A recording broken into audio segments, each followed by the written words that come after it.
பேசுகிறேன். இந்த இடம் வந்து நம்ம செஞ்சி கோட்டையில் வந்து இது கமலக்கன்னியம்மன், ராஜகாளியம்மன், ஆஞ்சநேயர், ரங்கநாதர் இந்த இடம் இருந்த இடம்.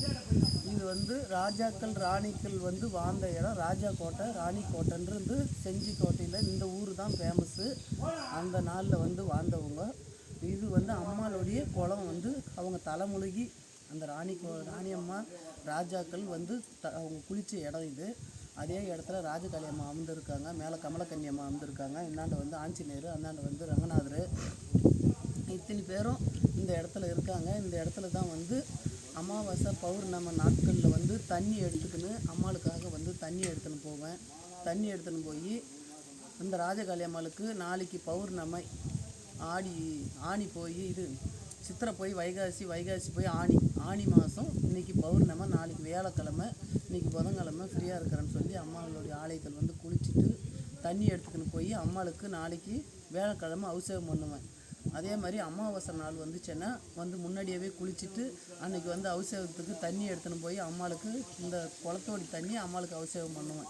ராஜகாளி அம்மா இந்த செஞ்சி கோட்டையிலேருந்து என் கூட ஆசைப்பட்டு வந்தவ தான் என் தாய். நான் அந்த ஆலயத்தை நான் உருவாக்கணும் சத்தியமங்கலத்தில். இன்றைக்கி குழந்தை இல்லாதவங்களுக்கெல்லாம் குழந்தை வரம் கொடுக்குறா. கணவன் மனைவி பிரிஞ்சிருக்காங்க, அவங்களுக்கு வந்து அம்மா வந்து சேர்த்து வைக்கிறாங்க. நல்ல நிலைமைக்கு அவங்கள வந்து வணங்குறவங்க பிரிஞ்சு போகாத காலத்துக்கும் என்னாண்டு 16 பெருவாழ்வு வாழணுன்னு அவங்கள ஒன்றா சேர்த்து வாழ வச்சு வழிநடத்துன்னு அம்மாக்கிட்ட நான் வாக்குறுதி கேட்பேன். அம்மாக்கிட்ட கேள்வி கேட்பேன். காப்பாற்றியம்மா உன்னை தேடி வந்திருக்காங்க பாரு அப்படின்னு சொல்லி. இந்த இடத்துல வந்து அவ்வளோ மகத்துவமானவோ இந்த அம்மாளுடைய ஆலயத்துலேருந்து தண்ணி இந்த கெங்கியில் பாரு பெரிய குளம் இது. இந்த குளத்தில் தண்ணி எடுத்துன்னு போய் அம்மாளுக்கு அபிஷேகம் பண்ணுறம்போது அம்மா வந்து உக்கிரமாக காளின்னா யாருன்னான்ற அளவுக்கு அம்மா உக்கிரமாக ஆக்ரோஷமாக இருக்காங்க. நாங்கள் வந்து வசதி உள்ள மருந்து கொடுக்குறோங்க, குழந்தை எல்லாத்துக்கும் மருந்து கொடுக்குறோங்க, மஞ்சள் காமாலிக்கு மருந்து கொடுக்குறோங்க, சரக்கு அடிக்கிறாங்களா அவங்களுக்கு மருந்து கொடுக்குறோங்க. கை கால் வரல, எனக்கு செய்வேனை செஞ்சுட்டு படுத்து படிக்க இருக்கிறேன், என்னை காப்பாற்றியம்மானுவாங்க.